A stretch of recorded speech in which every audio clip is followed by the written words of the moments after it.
And we are back here on thatchannel.com at our Liquid Lunch show. I'm Hildegard Gmeiner, and our next guest will talk to us about a new perspective of creation. And I welcome delahnnovahh-Starr, the author of the-revelatorium, a book that gives us a totally new perspective on the traditional creation story. Welcome, delahnnovahh. What are we talking about today? Because I've looked at your stargrams. There's 41 of them, if I'm correct. Well, altogether, there's 120. They're not measured in that further on in the book. You're talking yet, about the beginning, correct? where the intelligent design part is. Yeah. Just maybe for somebody who has never read the book, doesn't know anything about you, just give us a little bit of a summary of how do you see creation different than the traditional God made the earth and... Well, first of all, to make a long story short, this is not what I see, and this is not what I conclude, and this is not what I derive, and this is not what I've studied, and this is not what I've analyzed, so on. This is information that has been given through, and it does reveal a completely different picture than the man-made version of creation. So it supports a divine principle or divine design, if you so will, if I understood you correctly. There's an intelligent design behind all of creation, and there's a reason for the design. You've already read these chapters, so I'll kind of summarize them a bit, if I can. Yes, please. And the argument is, what precedes what I'm going to start with. Well, that's moot at this point because that information hasn't been given. But the information that's been given so far is, excuse me, that at the beginning of everything, the only thing in existence was what's called the Great Evan Pool of Darkness, and it comprised only intelligent breaths and tiny particles of substance. And they were intermersed, but they never connected with each other.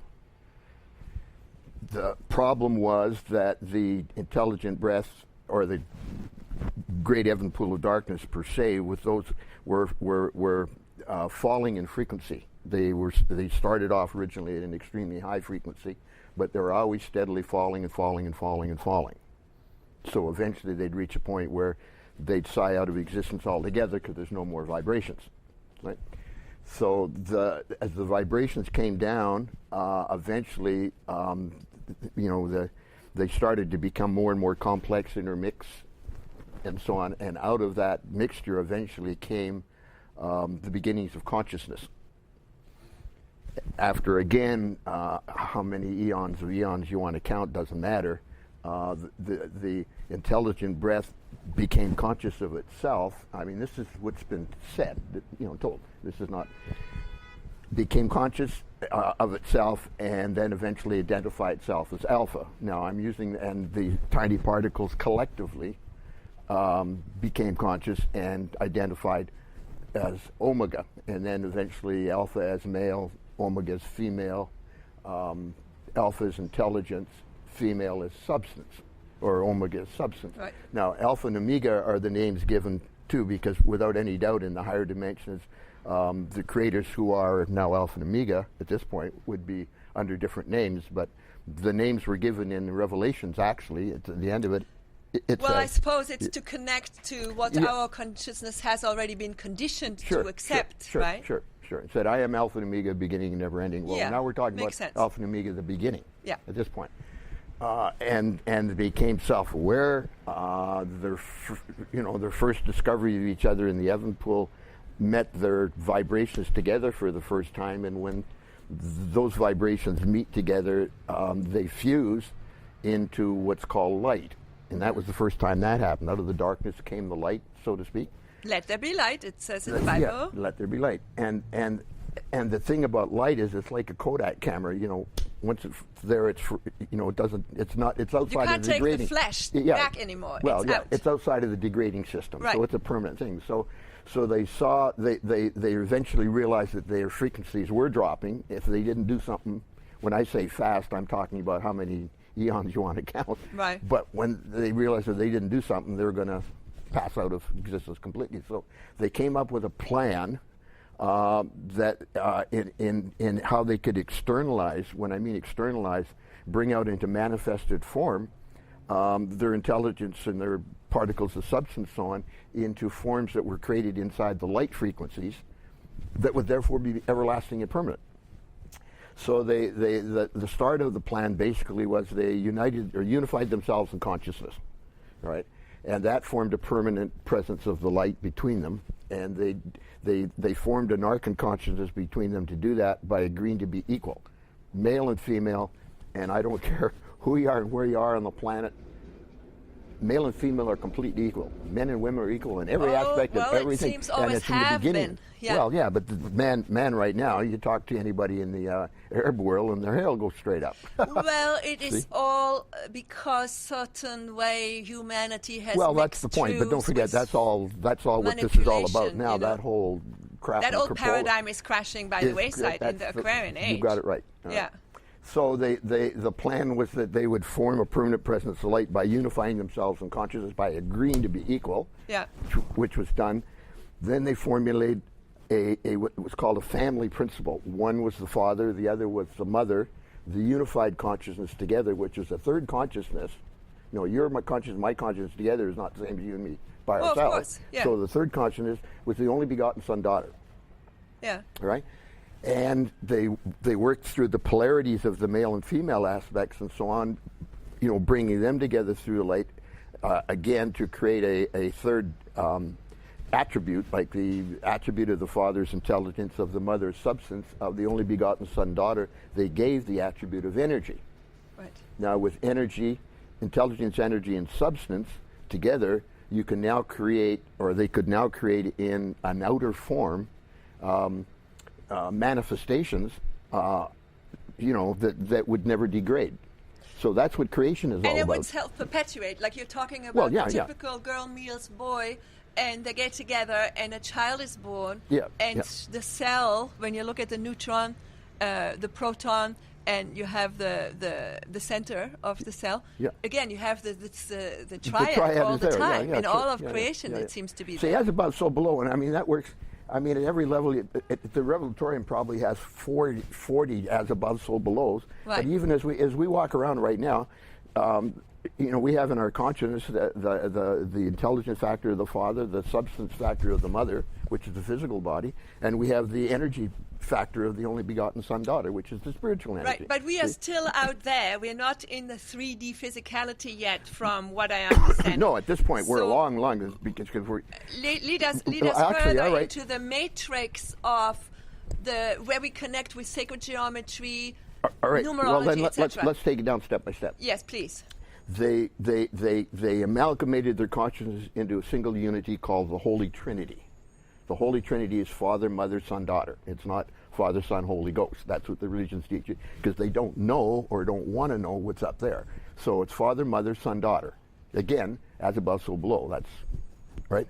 And they made the first projection of this materialization that I'm talking about out of the, when I say it's out of the great heaven pool of darkness, they had already factored all of the frequency into 18 octaves. You know, lower and lower and lower frequency octaves, and down at the 15th dimensional octave, they called them dimensions, and that's where the frequency of the Holy Trinity was. In the 14th dimension, they projected a vast circle or sphere of pure intelligence, a vast cube of pure substance, and a vast, it's called a Y factor. If you look at a cube on end and the corners will form a Y factor, well, that's where the energy factor went into these corners, and they called that the Y factor of pure energy. And that was the first materialized outcome, manifested outcome in existence. And then that was the progenitor mold for all of the soul atoms like you and me that have come through since, but it was also the interface between the Holy Trinity frequencies, which are internal, invisible as it were, like in the air everywhere, and above, and creation, which is now manifested at a point in the 13th dimension and below. So the sphere represents the feminine? The who? The sphere. Sphere? The sphere. No, other way around. Sphere is the male. And the cube is the substance. The substance. Yeah. And then, I can see this when you look at a cube, we had a Rubik's Cube here earlier. Well, it would with do Tom. it, yeah. You can see You it. could see the Y when you look just at one If corner it's sitting, of the Y. yeah, if it's sitting right, so you're looking right at the point of At it. one corner, you see Yeah, a you'll Y. see a Y Yeah. with those corners So and that. then the soul atom Yeah. is innate to all creatures. Do all creatures have the soul atom? No, not the animal world. Because we're going to get into that. You asked me what we're doing down here in the 3D. Okay, so then we're going to get to there at the end of Y this. is the beginning of that. Well, that was the first. That was soul the first atom living that- soul atom. That Okay. was the first living soul atom brought into existence. It mirrored all of the principles of the Holy Trinity self, but it was in an outer manifested form. So does that have anything to do with our chromosomes, like the Y chromosome? Yeah. Well, the X chromosomes. We're getting down again into the third. Okay, so let's dimension. stay All on right. that level. So the first projection of that down into the 13th dimension was the island of paradise. Okay. At the top end of creation, okay? Then they projected down through the 10th, 9th, 12th, 9th, down to the 9th, and that was all called an inner creation. So the 12th is the paradise? No, 13th is paradise. 13th paradise, Yeah, okay. the island of paradise. Everybody wants to go to the island of paradise. Well, Yeah, some yeah. of you might someday. True. Yeah. But it's the 13th dimension. It's the holiday resort of creation, by the way. Soul atoms that have been working hard go back for rejuvenation and stuff That's every when now you and then. go back. It's like if the you Club do your Med. job here, Yeah, you yeah. can go back chill until you do You another can go back, chill, and come back incarnation. again. Yeah, correct. Oh, Yeah, okay. absolutely. Okay. Absolutely. Yeah. So when- now you have an inner Lines. creation, okay, and in the inner creation, the plans of creation that have been, the Holy Trinity formulates what next step to take place. Like they have the plan, they want creation to go a certain way. We want another solar system here or another galaxy So there. that happens on the 9th level. Well, 9th that dimension. that happens within the inner creation, which is the 12th down to the 9th. Right. All right. The 8th dimension is a void. There's nothing in it. Mm-hmm. Okay. The outer creation, which we're in, is from the 7th dimension to the 1st. Right. Okay. At the moment, we're down in 3D in the 3rd dimension, but I want to get to that because we don't belong here. All right. Okay. But the 8th dimension is now like the Cuban sphere is the interface between their inner unmaterialized form in the Holy Trinity and above, and their now manifested form in creation and below. The 8th dimension is the interface between the inner creation frequencies, which are completely different than the outer creation frequencies. So when you come from the inner creation to the outer, say all soul atoms that are brought into existence are brought in from the 16th dimension through the Holy Trinity to get all their attributes and the personalities and everything put in place. They're brought through the Cuban sphere so they can now form materializations, as outer bodies and stuff. And then they come down through the 9th, the inner creations through the 9th dimension, learning what they're going to be doing. Mm-hmm. Okay? Then they go out into the outer creation to do what they were brought into being to do. Okay? So everybody in the outer creation has come through that 8th dimensional transition all point. of us in physical form on this planet Yeah. have gone through this process. Oh yeah, eons ago. Like we talked long earlier ago. here with Mario, I don't know whether you heard it, he was Well, saying humanity is not really aware of their spirit. They are kind of locked of up course inside.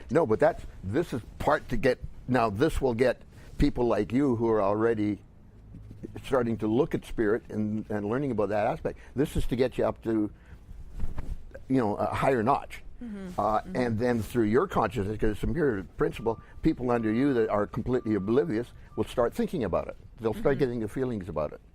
And then the people out in the desert that do nothing but herd goats, like I said at one of these other, today you're herding goats, tomorrow you're King David.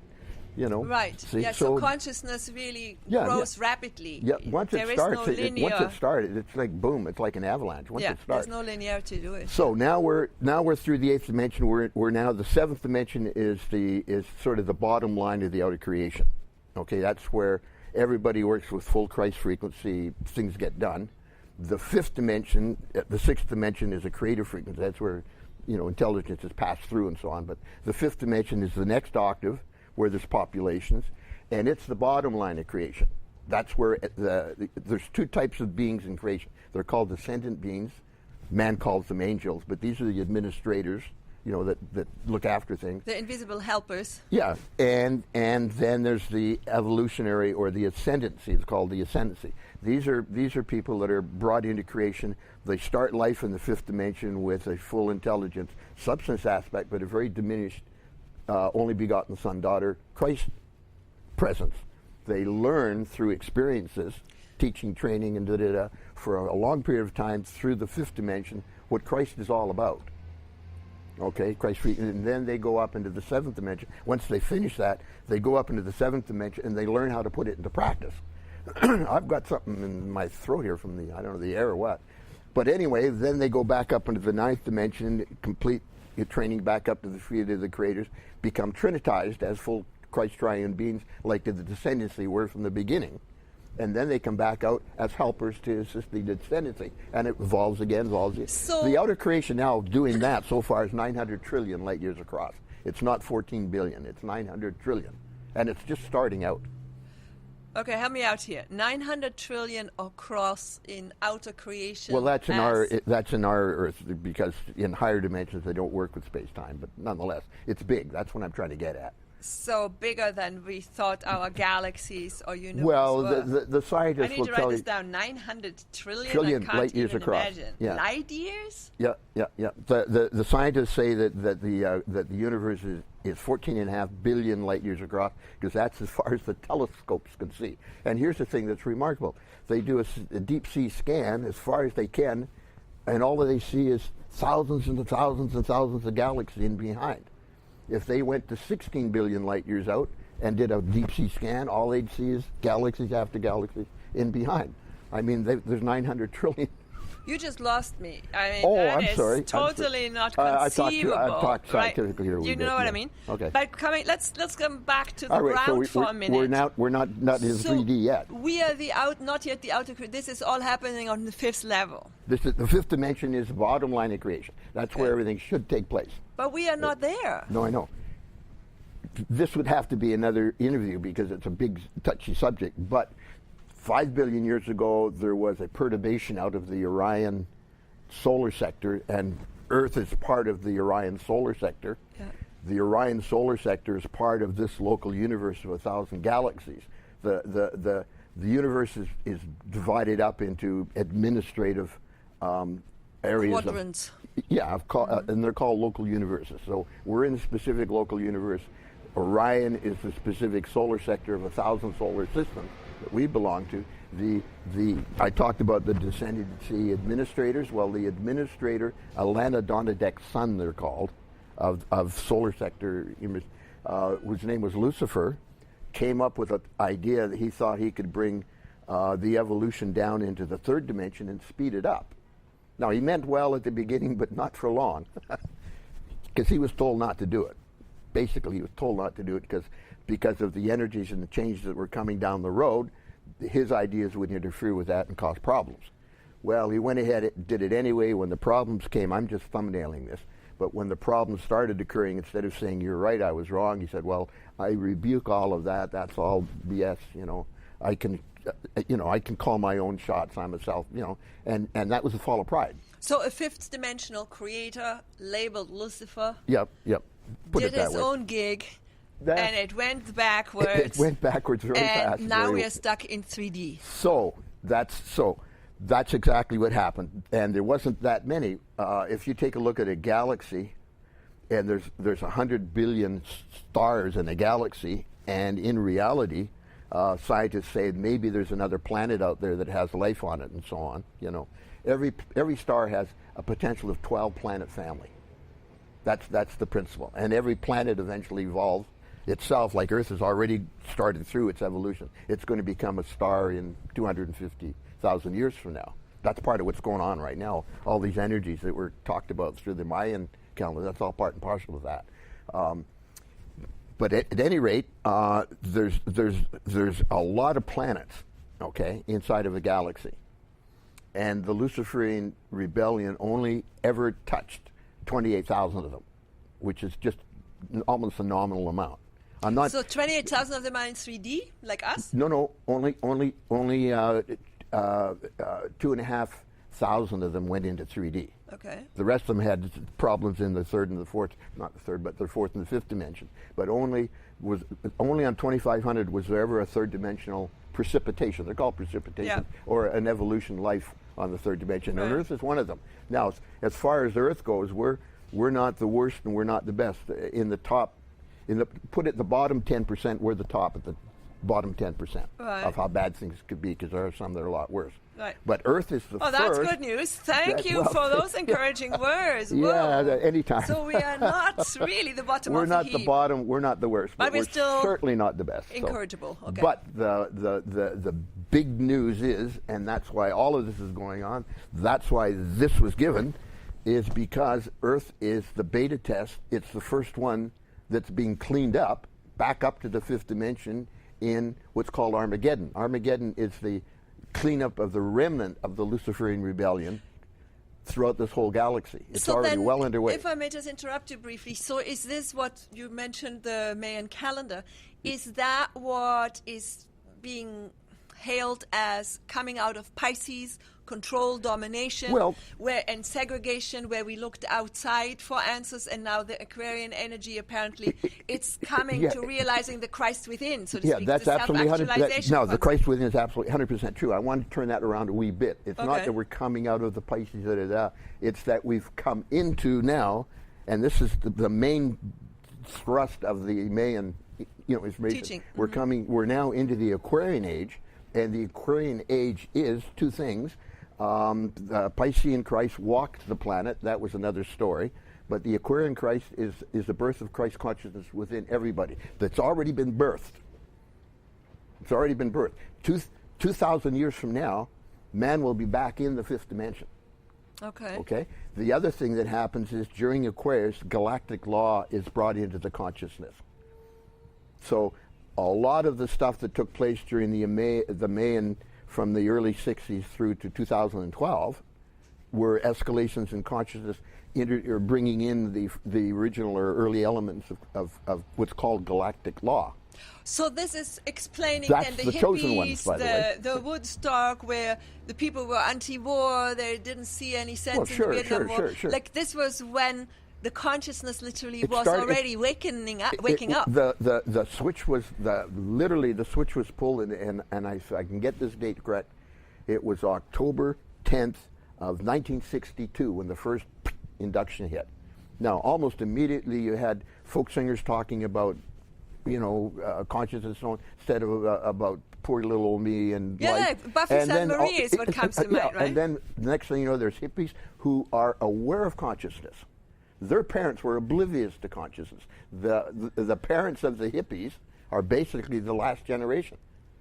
They talk about the last generation because their consciousness was frozen in a crystallized state. Right. See, hippies came in, at the beginning of 1960, if you believed in astrology, you're a kook.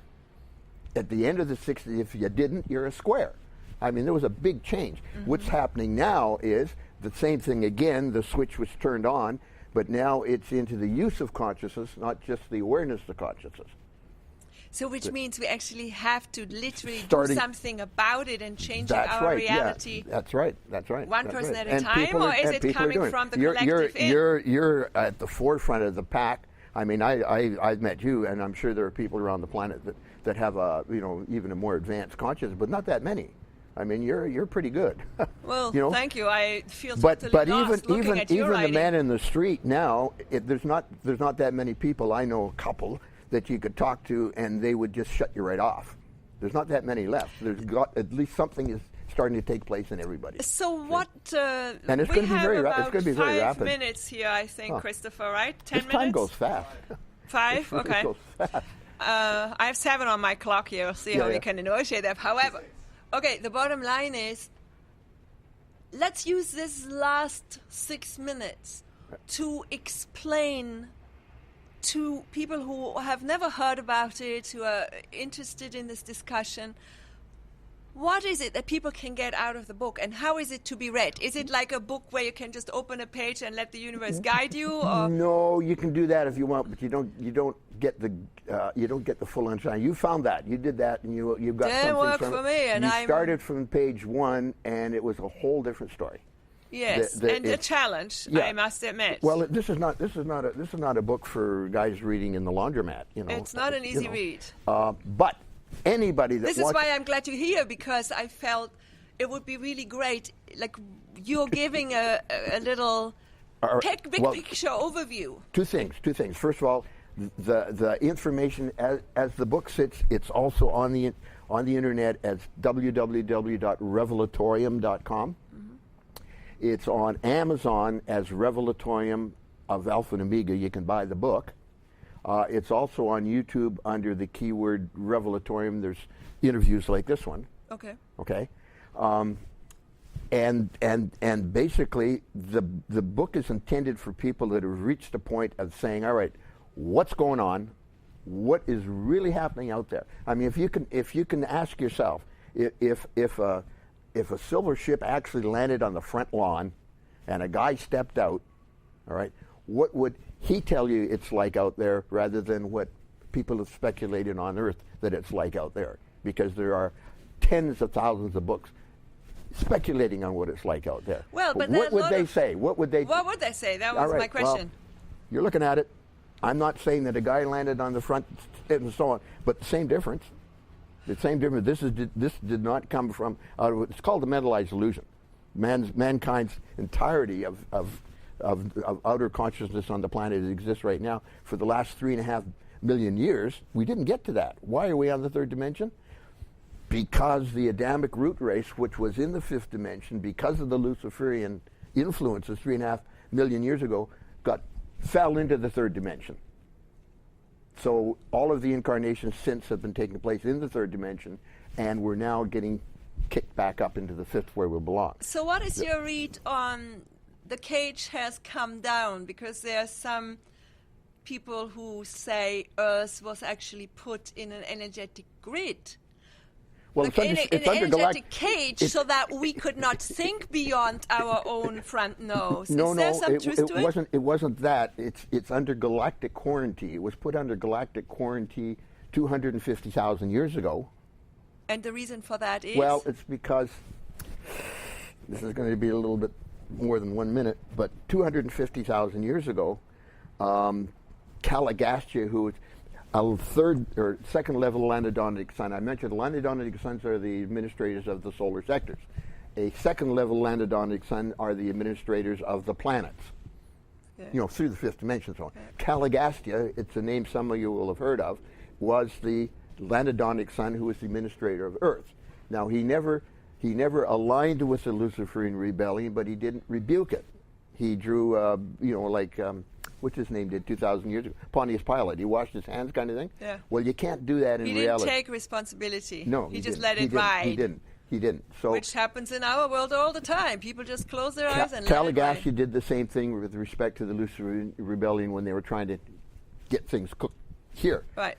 But 250,000 years ago, he took it upon himself to advance a large portion of the Adamic evolution, which was in the third dimension that should have been in the fifth, back up into the fifth. But he wasn't authorized to do it. Okay. So a line was drawn in the sand right on the spot. If you're loyal to Christ, you're back to Orion right now. If not, you're on the planet and you're going to stay here. See, I have a bit of trouble with this word Christ. So we've been under that galactic quarantine ever since. Now, just a sec. All right. 10,000 years ago, all of those higher frequency beings that are loyal to Christ were brought back during Atlantis. We're all still here. I came back.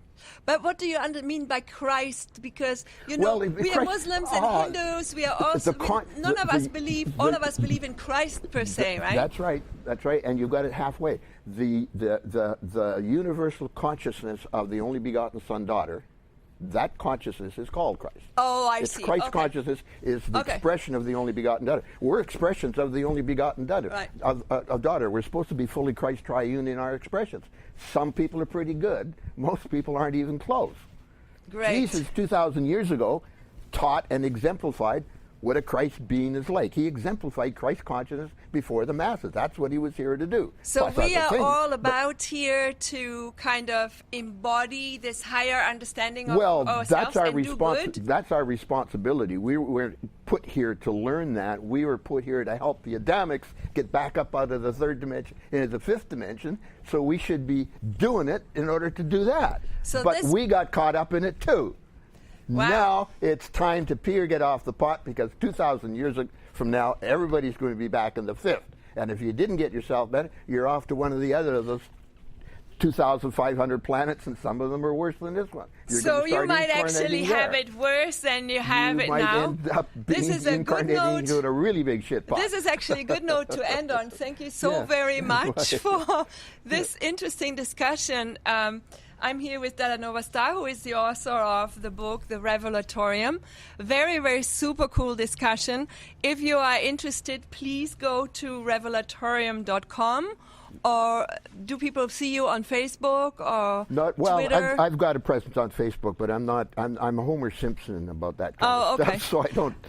But the Revelatorium, they can do it. They can see these kind of interviews on YouTube. And I look forward to maybe you even lecturing here at some point on these various topics. Well, I want to do the intelligent design of creation in detail with projections. It'll be a PowerPoint, and I also want to do the heavenly host. Everybody believes in UFOs, or they want to see UFOs. Well, they're back, and they're all over the place, and so is the Messiah. Okay. Christ 2,000 years ago is back now, and he's here. Lots to talk about. Thank you so very much, and thank you for watching Liquid Lunch. And have a wonderful weekend, and hope to see you next week here on thatchannel.com. Hildegard Meiner signing off here from Toronto. Have an awesome weekend. Ciao for now.